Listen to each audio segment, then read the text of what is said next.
coming out. You did not have to do this on a Sunday, but we greatly appreciate it. Thank you. And thanks to the kids as well. Next up is Rodney. As Adam alluded to, we've asked him to talk a little bit more in depth about property taxes. Fourth generation farmer. So he was saying he doesn't have his farming hat on today. It would have been okay. So Rodney's going to give us a little bit about what he's been doing and what we can hope to have on the property tax side. Thank you. Well, thank you, and thank you for having us here this evening. It means a lot. It's always good to talk to conservative groups, and in my district, that's about all I have. Thank goodness. I come from a very good district, but yeah, I am a fourth generation farmer, local business owner, and I feel like I spend half the time trying to convince people that I'm not a politician. And I started out as a township trustee. My grandfather was a township trustee when I was a little boy, and I used to help him. And so, when I got older and started my business, I got into the township and thought I'd be a township trustee my entire life. And I got bit by the bug, and after serving 6 years as a township trustee, I served 6 years as a county commissioner, and I'm now in my third term as a state rep. I tell you all that because I'm a local government guy, and one of the main reasons I'm a local government guy is because efficiencies. The closer you get to the people, the more efficient you are. The farther you get away from people, the less efficient you are, the less accountability there is. And so with that said, I got two phone calls. One phone call and then another conversation. I got a phone call from our Historical Society. I do serve Preble County. I'm from Preble County. I serve all of Preble County, northern Butler County, and the west side of Montgomery County. I got a phone call from my Historical Society, who I'm a big supporter of this week. And the director, Lisa, said, "Rod, I have 3 grants that I've always applied for, and they're not available." I said, "Good." And I said that. There has been too many people living off the government, getting fat off the government. I don't mind a hand up, but the handouts have to stop. And we have too many entities in our state that have become dependent upon the government. And so when you hear these stories, I had another one, and I'm not going to tell you who the group is, but it's food related. And they had a huge ask in our budget. They ended up in one of the businesses in my county because the business called me and said, "Hey, they just stopped in here and said they have to spend $50,000 by the end of the month." That's what we're doing with our tax dollars. It's use it or lose it, right? And so those two things happened this week. And so if you don't think DOG is working, it is. And I do have some good news. I was going to do this at the end, but Ohio does have a DOGE caucus. Rep Matthews and I are both a part of that. Stay tuned.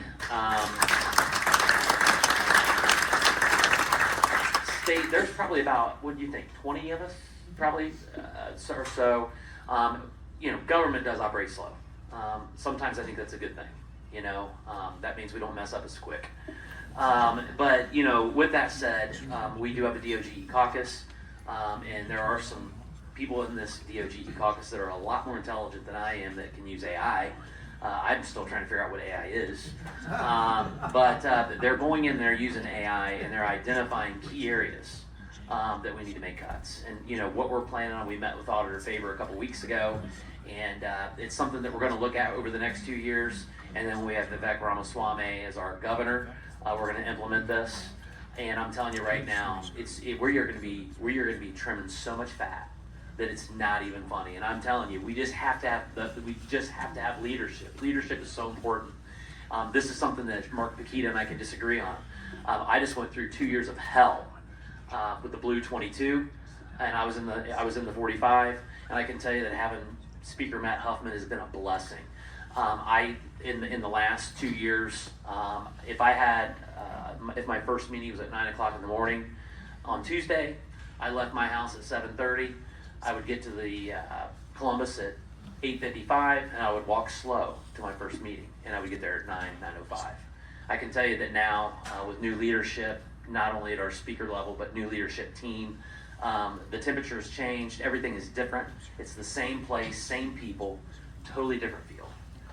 We are getting a lot done. I can't have more faith in our leadership. I work there every day, so I hope you trust somebody that works there every day, that we have a great leader. Do I agree with everything they do? No, and we never will. And some people choose to take a few things that they don't like and say they're a bad person. I don't do that. I look at it as a whole. And so I will tell you, we are blessed to have Matt Huffman and Rob McCauley. And when you listen to them both talk, they both want to cut property taxes. They both want to cut income taxes. I don't think that's a bad guy. You may disagree with the Browns. I don't like the Browns thing either.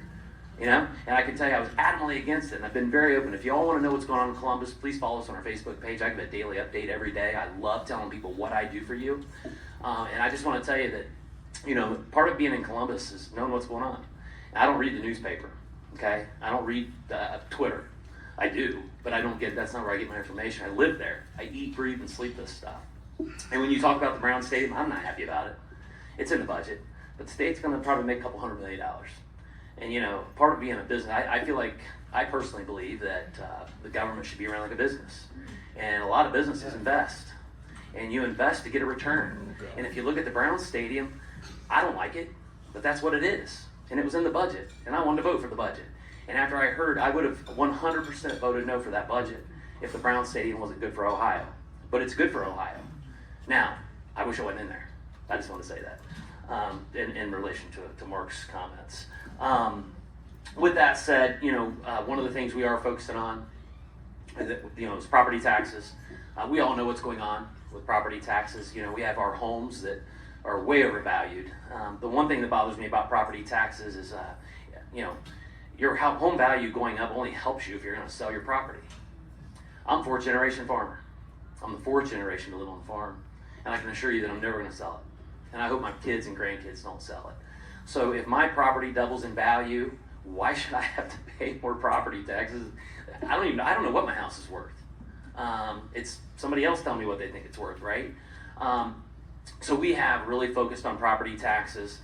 Right now we currently have 9 bills that are regarding property taxes. In the past, we have taken bills and we've just put a lot of stuff in it, right? So you may have one bill that's going to maybe attack 8 or 9 issues in property taxes.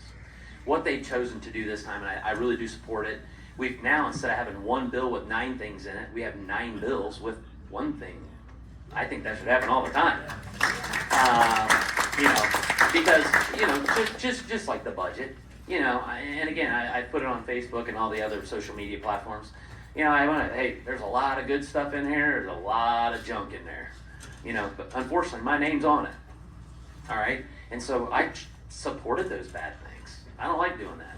But sometimes you just got to take the good with the bad. Unfortunately, that's just the way it goes. So we have 20 bills also that are going to be related to property tax that do not have a number yet. We have already passed one bill, House Bill 28, which is Adam Matthews and my buddy Thomas Hall from Butler County, which is going to eliminate the replacement levies. You know, a lot of this, it's already been mentioned multiple times, a lot of times it's a play on words. You know, how can we fool the voter? And I think what you're going to see is we're going to reduce a lot of those ways so voters know exactly what they're voting on. My thing is always vote no unless you know what you're voting on. That's just the way I live. If you don't know who the person is, you might not want to vote on. I don't care if they're a Republican or a Democrat. Republicans can fool you too. We've seen that happen. We have a governor that we're going to be getting rid of here shortly. And, I think, that I think when you look at, what's going on in Ohio, I remember talking to Vivek about 2 weeks before the election. He said he was going to run for governor. And he said, what do you think? The one thing I love about Vivek is he always says, what do you think I should do? Or what's the issue? Or he's always asking questions. He's not talking. He's asking questions. He goes, what do you think we should do in the state of Ohio? Your state rep, what do you think you should do? I said, you need to come in here in Donald Trump, Ohio. Let's flip this place upside down and get rid of the bureaucracy. Guys and gals, there is no difference between our national level and our state levels. Amen. I can promise you that. We got the bureaucracy. We have all of our, and I'm friends with all these guys, but we have all of our leaders at the state level. They kind of keep jumping from office to office. Hey, if my 8 years are up, I got to run for something. Why don't we do a little flipperoo here? And everybody under the bottom, they all stay the same. There's people that's worked in these offices for 20, 30 years. They know the system better than anybody. We got to do away with that. We have too many unelected bureaucrats. That leads me to property taxes that I can get back to. So last year, we had an unelected bureaucrat called a tax commissioner that was appointed by the governor. I sat in a meeting with Senator Lang and several other electeds at the State House, and I've never been so pissed. We went in to talk to the tax commissioner about House Bill 187, which I felt was a really good bill. And what we were trying to do is, it was a short-term fix to try and bring property taxes down really fast with a really simple fix. In the past, we've used a 3-year average, okay? And, it goes back to high school. I tell people if it wasn't for the average, I'd be in trouble. And so, when you look at property taxes, you have low, medium, and high. You average the 3 together. Here's your property tax assessment. Well, we got this tax commissioner who thought she was smarter than everybody else, and that's why we met with her, because we were saying, listen, we need to go back to she wanted to go to 1 year, the most recent year. So the reason everybody's taxes went up so much is because we had a 1-year average. I don't even know what that is. But we had a 1-year average instead of a 3-year average. Our county alone would have been a 14% reduction. And was it clean? Was it perfect? No. But it was a quick fix to allow us to have some time to do what we needed to do. And in that meeting, we were pretty much told, we're doing whatever we want. We tried to get 187 across the finish line. It didn't happen. And everything happens for a reason. One of the things I will tell you that I've learned, and just the 6 years, or I'm now in my 5th year, I guess, 5th year. For every action, there's a reaction. It's like science class.